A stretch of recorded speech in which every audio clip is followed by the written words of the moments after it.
Avec vous. Évangile de Jésus-Christ selon saint Luc.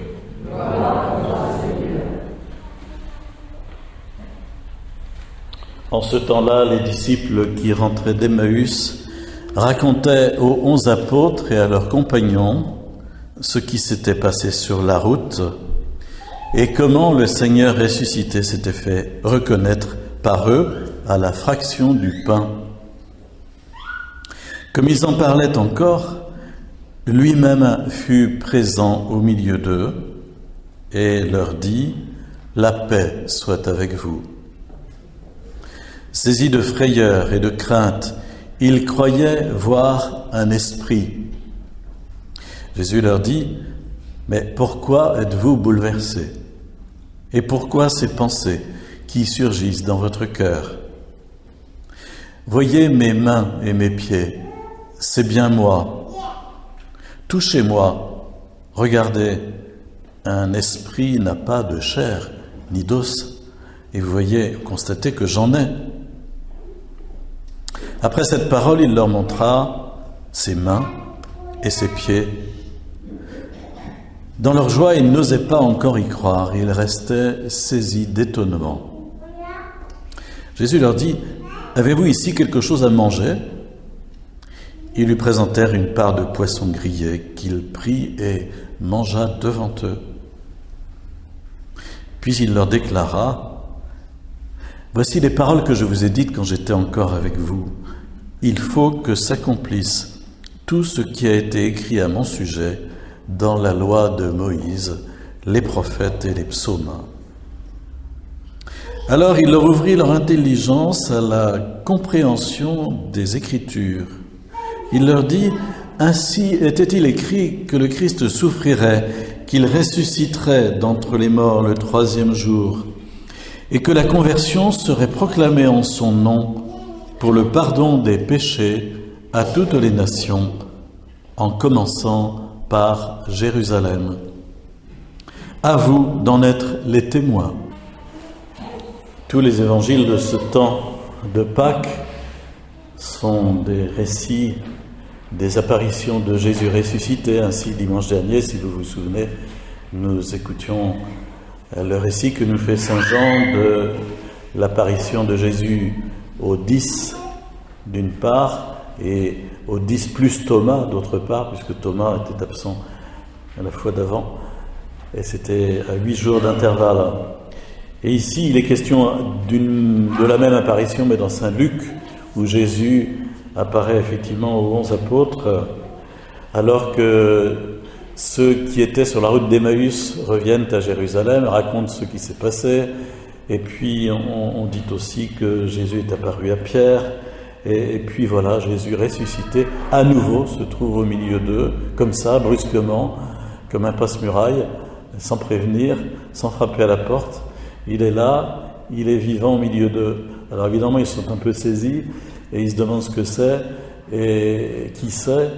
Et Saint Luc nous dit, il pensait voir un esprit. Très à la mode les esprits aujourd'hui, mais enfin quand même, il faut peut-être s'en méfier. Il pensait voir un fantôme, et Jésus va se livrer à un petit jeu, le jeu de la reconnaissance. Et donc il va leur dire, touchez-moi. Il avait déjà dit à Thomas, si vous vous souvenez, allez, avance ta main, mets ton doigt dans mon côté. Puisque tu ne veux pas croire sans toucher. Moi, je ne crois que ce que je vois, comme disent beaucoup de gens, n'est-ce pas? Ce qui est d'ailleurs une sorte d'imbécilité, excusez-moi, mais par définition, voir, ce n'est pas croire, et pour croire, on ne peut pas voir, donc on ne peut pas dire, moi je ne croirais que ce que je verrais. Ça ne tient pas debout. Alors, Jésus se prête à ce petit jeu, touchez-moi, regardez, un esprit n'a pas de consistance charnel comme vous voyez que j'en ai, et il leur montra ses mains et ses pieds. Et alors il y a ces petites notices de Luc, dans leur joie, ils n'osaient pas encore y croire. C'est trop beau pour être vrai. C'est trop beau pour être vrai. Il y a des fois comme ça, on est un peu bloqué parce que ça nous semble, non, c'est pas possible, c'est trop fou d'une certaine façon. La foi semble trop irréaliste, surréaliste, c'est trop. Et il restait ébahi, saisi d'étonnement. Alors Jésus va continuer en disant, il va s'inviter à déjeuner, vous avez quelque chose à manger? Ils vont lui fournir un morceau de poisson grillé, et même dans d'autres versions grecques de l'évangile, Jésus a mangé aussi un rayon de miel. C'est déjà plus élaboré, c'est pas le poisson, c'est plus ordinaire là-bas. Et Jésus a mangé aussi un peu de miel. Et voilà. Et Jésus se prête à quoi au fond? Alors, à les faire évoluer vers la compréhension qu'il a un vrai corps. Un vrai corps. Il est ressuscité, il n'a pas besoin de manger, il n'a pas besoin de boire.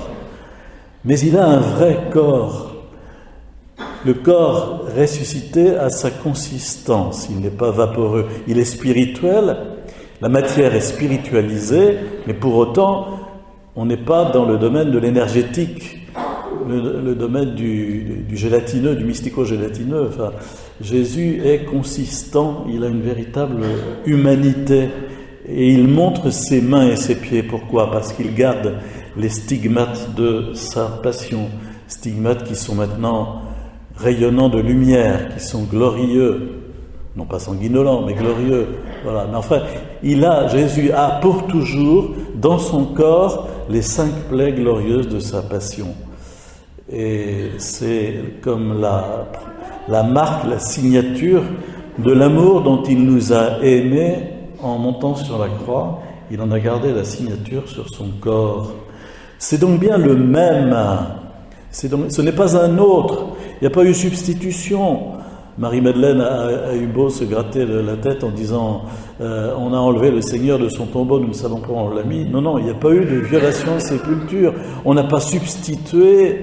Non, ce ne sont pas des fausses apparitions, etc. Enfin, vous sentez que par derrière, à travers ce récit, Saint Jean essaye de répondre aussi.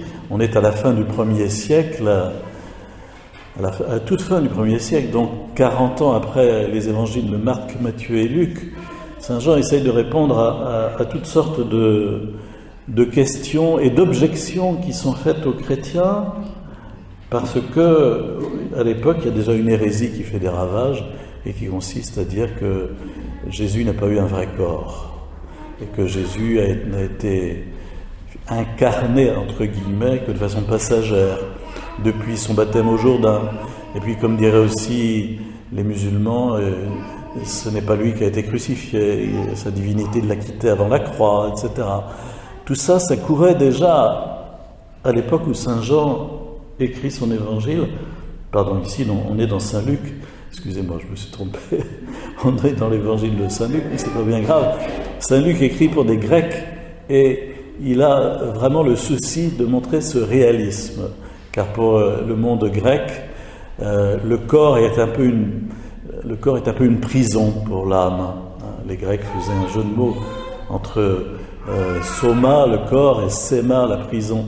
Et ils disaient le corps est une prison. Là, le corps est une prison pour l'âme. Et Jésus dit non, en fait, le corps, c'est vraiment notre personne. Il y a l'âme spirituelle, mais notre corps ne n'est pas qu'un morceau de viande. Excusez, c'est un peu choquant, mais c'est pourtant le mot que Saint Jean utilise dans son évangile pour dire le Verbe s'est fait chair. Quand on regarde le mot grec, c'est viande, voilà. Et les chirurgiens savent bien ce que ça veut dire aussi. Mais précisément dans cette faiblesse charnelle, il y a une âme spirituelle qui anime le tout, et qui plus est, il y a la résurrection glorieuse que Dieu veut donner à cette réalité charnelle et qu'il montre à travers sa résurrection. Et Jésus termine cette apparition en disant par 2 fois, c'était écrit dans la parole de Dieu. Tout ce qui était écrit à mon sujet dans la loi de Moïse, les prophètes et les psaumes. Autrement dit, quand on lit bien l'Ancien Testament, on voit qu'il annonce déjà la résurrection de Jésus, mais aussi sa passion. Vous verrez, il y a peu de passages de l'Ancien Testament qui annoncent vraiment la passion, c'est vrai. C'est plutôt des textes qui parlent d'un Messie glorieux, d'un Messie victorieux, d'un Messie royal. Et puis, dans un petit coin de la Bible, il y a dans le livre d'Isaïe 4 chapitres, 4 chants, 4 poèmes qui donnent la figure d'un serviteur de Dieu qui doit venir. Serviteur qui sera humilié, qui sera frappé à mort, qu'on ne pourra même plus reconnaître tellement il sera défiguré. C'est ce passage d'Isaïe, chapitre 52 et 53, qu'on lit notamment à l'office du Vendredi Saint. Et c'est là que se trouve la prophétie de ce Messie humilié que Jésus a été. Et c'est à cela qu'il fait allusion quand il dit que tout cela était dans la loi de Moïse, les prophètes et les psaumes. Et donc il y a un sens. Dieu déploie un plan. Ce plan est déjà quelque part annoncé dans les Écritures. C'est à nous de le reconnaître et puis d'être dans l'action de grâce et puis d'être les témoins de ce sens qu'a l'histoire humaine et qu'a notre propre vie.